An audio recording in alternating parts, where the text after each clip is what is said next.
संतांच्या मांदियाळीमध्ये परमख पूजनीय, प्रातस्मरणीय, प्रमुख असं स्थान ज्यांना लाभलं, अशा भागवत धर्म संप्रदायाच्या मंदिराच्या कलशस्थानी विराजमान असणारे देहूचे सुप्रसिद्ध संत, वैराग्य राग रसिक आणि भागवत धर्माला अत्युच्च शिखरावर नेऊन पोहोचवणारे असे संत श्रेष्ठ तुकोबाराय यांचा सर्व परिचित, सर्वांच्या पाठांतरातला, सर्वांच्या माहितीतला अभंग आज निरूपणाकरता घेण्याचा प्रयत्न केलाय. यथाशक्ती, यथामती आणि माझ्या कुवतीनुसार त्या अभंगाची अर्थपूजा बांधण्याचा प्रयत्न करेन. तुकोबारायांनी हा अभंग आम्हाला दिला, संतांनी सगळं वाङ्मय आम्हाला दिलं. या सगळ्या वाङ्मया पाठचा त्यांचा हेतू एकच होता, बुडते हे जन न देखवे डोळा, येतो कळवळा म्हणून या. श्रोते हो, ज्या भक्तीमध्ये आपण सगळे आता रममाण होत आहोत, माझ्याकडे वेळ किती आहेत खरं तर मला जाणीव थोडी कमी आहे या गोष्टीची. 11 की 11:30? 11:30 ना? नक्की ना? विठाल विठाल विठाल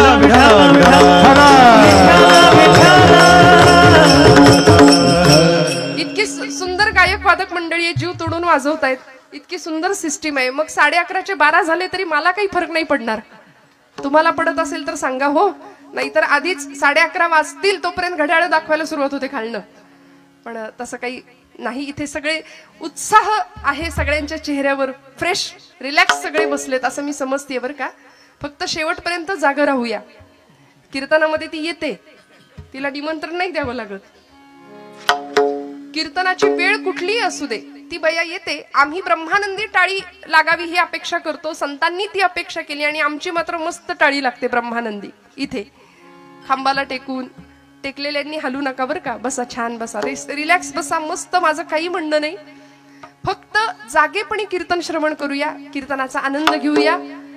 घरातल्या सगळ्या प्रपंचातल्या कटकटी, व्याप, ताप काही क्षण विसरून जाऊया आणि सर्वांगाचे कान करून फक्त आणि फक्त कीर्तनात राहूया. बरं, समाधीचे सुख सांडा ओवाळून ऐसा या कीर्तनी ब्रह्मरस, ब्रह्मज्ञाने हाती घुटवीन लाळ, मुक्त आत्मस्थिती सांडवेन महाराज म्हणतात. पूर्वीच्या संतांनी 1 नाही 2 नाही 5-5 तास कीर्तन करावी, पोट भरून मन भरून कीर्तन करावी आणि पांडुरंग परमात्म्याने कीर्तनात येऊन नाचावं, हा कीर्तनाचा प्रभाव होता. नामदेवांच्या कीर्तनामध्ये पांडुरंग इतका नाचायचा, पितांबर सुटेपर्यंत भगवंत नाचत होते. 5व्या वर्षी मिळवलेली अलौकिक अशी सिद्धी, त्या सिद्धीच्या जोरावर पांडुरंग परमात्म्याला सुद्धा नाचायला लावणारे असे विरळे संत होते आमच्या या महाराष्ट्र भूमीमध्ये होऊन गेलेले. कीर्तनाचा प्रभाव होता त्यांच्या. आमच्याही कीर्तनाचा प्रभाव असतो, नाही असं नाही, पण लोक आम्हाला भेटतात, ताई युट्यूबवर कीर्तन ऐकतो, रोज झोपताना एका बाजूला मोबाईल सुरू होतो आणि मग कधी झोप लागते आमचं आम्हाला कळत नाही म्हणले. हा आमच्या कीर्तनाचा प्रभाव आहे. पण पांडुरंगाने येऊन नाचावं असं कीर्तन होतं आणि अंतरीचे धावे स्वभावे बाहेरी या न्यायानी ती भक्ती होती. आज तुमच्या माझ्याकडून अशी भक्ती घडावी ही संतांची अपेक्षा आहे. श्रोते हो, आज आम्ही भाग्यवान आहोत, या महाराष्ट्र भूमीमध्ये आम्ही जन्माला आलो. संतांची भूमी आहे, वीरांची भूमी आहे, शूरांची भूमी आहे. वेदशास्त्रानुसार खर तर धर्माचे 4 आधार आम्हाला सांगितलेत. वेदोखिलम धर्ममूलम स्मृतिशीले च तद्विदा आचारश्चैव साधूनाम आत्मनः तुष्टिरेव च. धर्माचे 4 आधार आम्हाला सांगून दिले. वेदोखिलम धर्ममूलम, वेद प्रामाण्य हा पहिला आधार आहे धर्माचा. स्मृतिशीले च तद्विदाम, स्मृती श्रुती ग्रंथ आमच्याकडची पुराण, वेद प्रामाण्य, स्मृती ग्रंथ, या पुढे जाऊन आचारश्चैव साधूनाम, साधू संतांचा आचार, संतांचं आचरण, तिसरी गोष्ट. आणि चौथा मुद्दा आहे आत्मनः तुष्टिरेव च, स्वतःच्या आत्म्याला मिळणारं समाधान, तुष्टी, आनंद. या 4 बाजूंनी धर्माचे आधार सांगितलेत. आम्ही जीवन जगत असताना कसं जगलं पाहिजे, आम्ही सहज बोलताना म्हणतो धर्मानी वागावं, धर्माचं आचरण आमच्याकडून व्हावं. मग हे आधार आहेत, वेद प्रामाण्य, स्मृती ग्रंथ, साधू संतांनी जे सांगितले ते किंतु परंतु मनात संशय न आणता ऐकावं, त्या मार्गाने वाटचाल करावी. खरं तर कुठलाही अधिकार नसताना परमादरणीय बाबांसारख्या अनेक महनीय कीर्तनकारांच्या पावलावर पाऊल ठेवून त्या पायवाटेवरून आम्ही सगळी मंडळी चालत आहोत आणि आपल्या सगळ्यांचे आशीर्वाद मिळवतोय. हे धर्माचं आचरण आहे बरं. स्मृतिशीलेच तत्विदाम आचारश्चैव साधूनाम, साधू संतांचा आचार. आणि चौथी गोष्ट आत्मनः तुष्टिरेवच. शेवटी सगळं कशासाठी आहे मला सांगा. आपण जागे आहात ना सगळे महिला वर्ग. एवढ्या संख्येने बघायची खरं मराठवाड्यातच मला वाटतं ही संख्या बघायला मिळते आणि हा आनंद. एकदा इथे येऊन बघा काय मस्त दिसतंय. दिसायला देखणं रूप म्हणजे आत्ता येऊ नका पण इतकं छान दिसतंय. आपण सगळे इतके उत्साहाने बसलात आणि शेवटपर्यंत सगळ्यांचे चेहरे मला दिसतायत. यासाठी संयोजन मंडळीचे सगळ्यात पहिल्यांदा आभार मानूया. टाळ्या वाजवा जोरदार त्यांच्यासाठी. का मी असं म्हटलं प्रकाश योजना सुद्धा सुंदर आहे कारण बऱ्याचदा सगळा प्रकाश जो काय असतो तो आमच्या इथे डोक्यावर असतो. जो काही 2 तास पाडायचा तो तुम्हीच पाडा प्रकाश. त्यामुळे चेहरे दिसत नाहीत. संभ्रम राहतो आहेत की झोपली आहेत माणसं. पण इथे सगळ्यांचे चेहरे मला छान दिसतायत. आपण सगळे छान अत्यंत उत्साहाने कीर्तनाला बसलेले आहात याची मला जाणीव आहे. सगळं कशा करता चालू आहे मला सांगा. आपण इथे बसलो आहोत कशा करता. सुखा करता आनंदा करता. जो आनंद आम्हाला प्रपंचात मिळत नाही कारण रोजच्या धकाधकीच्या धावपळीच्या जीवनाने फक्त आमची वखवख वाढवली आहे. पण भक्ती आणि अध्यात्म या 2 गोष्टी अशा आहेत माणसाला मिळालेल्या आनंदामध्ये तृप्त आणि समाधानी राहण्याची वृत्ती आम्हाला या माध्यमातून मिळाली आहे. ही वृत्ती आम्हाला भक्तीने शिकवली आहे. जीवनात नसलेला आनंद मिळवायचा कसा आणि आहे तो आनंद वाढवायचा कसा हे ज्याला कळलं त्याला भक्त म्हणतात बरं. ज्याच्या माध्यमातून कळलं त्याला उपासना म्हणतात. ज्याच्यामुळे चित्तवृत्ती प्रशांत होते. विठ्ठल विठ्ठल विठ्ठल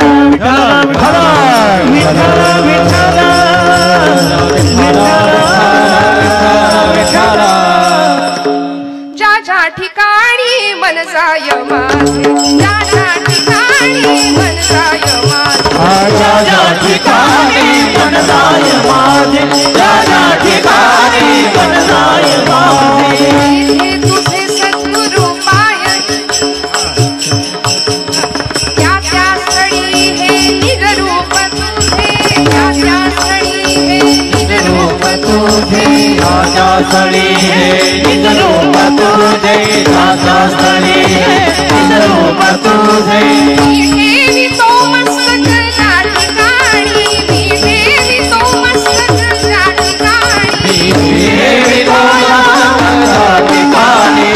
देवी तो मस्तक या ठिकाणी. तेथे तुझे सद्गुरु पायलो. तेथे तुझे सद्गुरु पायलो. तेथे तुझे सद्गुरु पायलो. तेथे तुझे सद्गुरु पायलो. कीर्तनामध्ये सुद्धा वक्त्यांनी सुद्धा मन कुठे जात नाही ना याचं भान सांभाळावं लागतं. म्हणून ज्या ज्या ठिकाणी मन जाय माझे त्या त्या ठिकाणी निज रूप तुझे. ज्याच्यामुळे अंतर्वृत्ती बहरून येते. चित्तवृत्ती प्रशांत होते. दुसऱ्याच्या हृदयातलं दुःख जाणण्याची संवेदनशीलता प्रतीत होते. त्याला म्हणायचं अध्यात्म. लोकांना वाटतं अध्यात्म म्हणजे खूप काहीतरी मोठं म्हणून आपण हसलो तर आध्यात्मिक ठरणार नाही की काय म्हणून माणसं अशा असतात गप्प हसायला तयार नाहीत बोलायला तयार नाहीत. अजिबात इकडे तिकडे बघायचं नाही आपलं आपण. असं नाहीये. संतांनी जगाचा तो भार आपुल्या शिरावर ऐसे थोडे तर वाटो द्या हो असं अध्यात्म आम्हाला शिकवलंय. ज्ञानदेवांनी अवघा संसार सुखाचा करीन ही प्रतिज्ञा घेतली. अतींद्रिय परी भोगवीन इंद्रिया करवी अशी क्रांतिकारक प्रतिज्ञा करणारे ज्ञानोबाराय संत मंदिळीत परमपूजनीय प्रातस्मरणीय विश्ववंद्य विश्व माऊली पदाला विराजमान होतात. का हो? कारण आईचं हृदय आईच्या तळमळीने आम्हाला हे सगळं ज्ञान अत्यंत सोपं आणि सहज साध्या भाषेमध्ये शिकवलंय. स्वतः अवघड उपासना केली आणि आम्हाला मात्र सोपं दिलंय. माऊलींची उपासना आपण जाणता श्रोते हो. समाधी तत्वाचा स्पर्श भू जल तेज समीर आणि ख ही पंचमहाभूत आहेत. त्यापैकी भूतत्वाचा आश्रय घेतला समाधी अवस्थेला प्राप्त झाली ज्ञानोबाराय. स्वतः अवघड उपासना केली आणि आम्हाला सोपं साधन दिलं. हरिमुखे म्हणा हरिमुखे म्हणा. पुण्याची गणना कोड करी. बस म्हणले हरी, एवढं क्वालिफिकेशन पुरेसं आहे भगवंताच्या जवळ जायला, परमेश्वराची कृपा प्राप्त करून घ्यायला. पण आम्हाला तेही काहीतरी अवघड वाटतं, त्याच्यासाठी आमच्याकडे अजिबात वेळ नसतो. अहो कीर्तनाला यायचं म्हटलं तरी बघू जमलं तर, मूड आला तर उठलेलं बसवत नाही, बसलेलं उठवत नाही, अशी अवस्था होते की नाही. त्यामुळे इथे जीवनाचं सर्वांगीण कल्याण अध्यात्माच्या माध्यमातून होणार आहे ही ज्यांना खात्री आहे ती मंडळी इथे येत आहेत. आमच्या जीवनाचं सर्वतोपरी कल्याण करण्याचं हे साधन आहे आम्हाला जे संतांनी दिले. मी म्हटलं सगळी आमची भूक आहे ती फक्त सुखासाठी आहे, आनंदासाठी आहे. आणि हा आनंद, हे सुख चिरंतन शाश्वत कसं प्राप्त होईल, स्वतःचा शोध कसा लागेल. आज आम्हाला प्रश्न पडतो, हु आय एम, मी कोण आहे, what is the mission of my life. माझ्या जन्माला येण्याचं ध्येय काय आहे, मी का जन्माला आलोय, निमित्त कारण काय, उपादान कारण काय, कोहम कथमिदम जातम को वै करतास्य विद्यते उपादानम किमस्तिह विचार सोयमीदृशः. आचार्य म्हणाले मी कोण आहे, मी कुठून आलो, मला कुठं जायचंय, हे प्रश्न पडले पाहिजेत. वास्तविक आपल्याला पडत नाहीत. आला आला प्राणी जन्मासी आला, पंत साहित्यामध्ये वामन पंडितांचं एक सुंदर काव्य आहे. झाला झाला झाला वाढला थोर झाला, केला केला व्यापही सर्व केला, आणि गेला गेला बापुडा व्यर्थ गेला. पहिला पै गाठी मारून सगळा पैसा सेव्हिंगला गेला, काहींनी स्वीज मध्ये नेऊन ठेवला. उष्ट्या हातानं जुनी म्हण आहे, कावळा सुद्धा कधी हकलला नाही. का नाही ना, हा फक्त स्वतःच्या देहाचे चोचले, फक्त स्वतःच्या प्रपंचाचा विचार, मी माझं एवढंच. अहंता आणि ममता फार त्रासदायक असते बरं, ममता सुद्धा. म्हणजे विठाल विठाल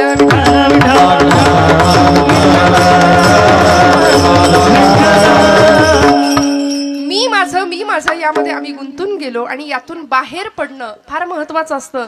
हे ज्या संतांना कळालं ते संत विश्वाचे मायबाप ठरले, कारण आम्हाला त्यांनी उत्तम दिशा दिग्दर्शन केलं.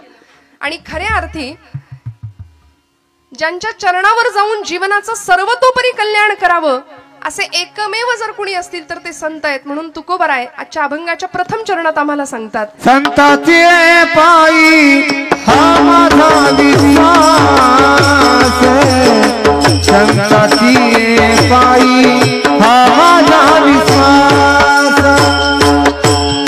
संताचे पायी हा माझा विश्वास, संताचे पायी हा माझा विश्वास, संताची पायी हा माझा विश्वास, संताची पायी हा माझा विश्वास, संताची पायी हा माझा विश्वास, संताची पायी हा माझा विश्वास.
तुळसी माझे हित करीती सखा तुळसी माझे हित करीती सखा तुळसी माझे हित करीती सखा तुळसी माझे हित करीती सखा तुळसी माझे हित करीती सखा तुळसी माझे हित करीती सखा